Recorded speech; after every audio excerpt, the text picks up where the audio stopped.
এক মাসের বেশি হয়ে গিয়েছে মাধ্যমিক পরীক্ষা শেষ হয়েছে, কিন্তু ফল কবে প্রকাশ করা হবে সে বিষয়ে এখনও পর্যন্ত কিছু বলেনি মধ্যশিক্ষা পর্ষদ।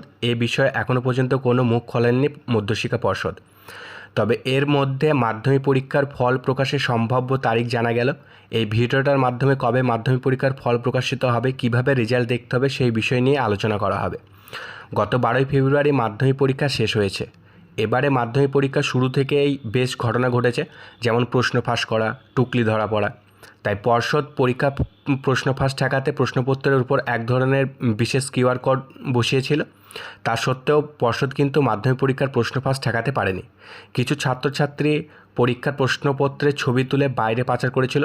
তার অভিযোগে 20 জনেরও বেশি মাধ্যমিক পরীক্ষার্থীর পরীক্ষা বাতিল করে দিয়েছে কিন্তু মধ্যশিক্ষা পর্ষদ। শিক্ষামন্ত্রী ব্রাত্য বসু পরীক্ষা শেষের পর সাংবাদিক বৈঠক করে আগামী বছরের মাধ্যমিক পরীক্ষা কবে শুরু হবে তা জানিয়ে দিয়েছিলেন, যদিও পরে সেই তারিখটি আবার পরিবর্তন করতে হয়েছে। এতে কিছু ঘটলেও সদ্য সমাপ্ত মাধ্যমিক পরীক্ষার ফল প্রকাশ কবে হবে সে বিষয়ে কিন্তু মধ্যশিক্ষা পর্ষদ সেরকমভাবে কিছুই বলেনি।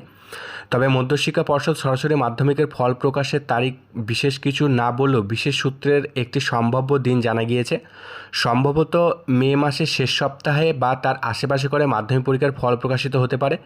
এর জন্য 20 বা 21শে মে তারিখটি সম্ভাব্য হিসেবে জানা গিয়েছে, বা 2-1 দিন এদিক ওদিক হতে পারে। এবার মাধ্যমিক পরীক্ষার রেজাল্ট কীভাবে দেখতে হবে? দেখো, মাধ্যমিক পরীক্ষার রেজাল্ট প্রথমে অনলাইনে দেখতে হবে, পরে নিজস্ব শিক্ষা প্রতিষ্ঠানে গিয়ে মার্কশিট ও সার্টিফিকেটের হার্ড কপি নিয়ে আসতে হবে। পরীক্ষার রেজাল্ট দেখার জন্য বেশ কিছু সাইট আছে যেগুলো তোমরা রেজাল্ট দেখতে পারো। স্ক্রিনে একটা ছবি দেখা যাচ্ছে যেখানে অনেক সাইটের নাম দেওয়া আছে, এই সাইটগুলোতে গিয়ে তোমরা রেজাল্ট দেখতে পারো। আর আমি ডিসক্রিপশনে লিঙ্কগুলো দিয়ে দেবো, তোমরা লিঙ্কটা সেভ করে রাখতে পারো। দেখো, মাধ্যমিক পরীক্ষার রেজাল্ট দেখার জন্য অ্যাডমিটের যে রোল নম্বর দেওয়া আছে ওইটা এবং তোমাদের নিজেদের ডেট অফ বার্থ পুট করে সাবমিট করতে হবে, তারপরে দেখতে পাবে তোমাদের রেজাল্ট। আশা করি সমস্ত বিষয় তোমরা বুঝতে পেরেছো। আমরা সবার আগে মাধ্যমিক এবং উচ্চ মাধ্যমিক সমস্ত ইনফরমেশন দেওয়ার চেষ্টা করি। আরও ইনফরমেশন পেলে আমি দিয়ে দেবো। ইনফরমেশন পাওয়ার জন্য সাবস্ক্রাইব করে পাশে থেকো। যারা ইনফরমেশন পায়নি তাদেরকে ভিডিওটা শেয়ার করতে পারো। আর সাবজেক্টের প্রবলেম সলভ করে ভিডিও দিয়ে দেওয়া হবে। কার কোন সাবজেক্টের কোন জায়গায় প্রবলেম কমেন্ট করে জানিও, আমরা সেগুলো সলভ করে দিয়ে দেবো।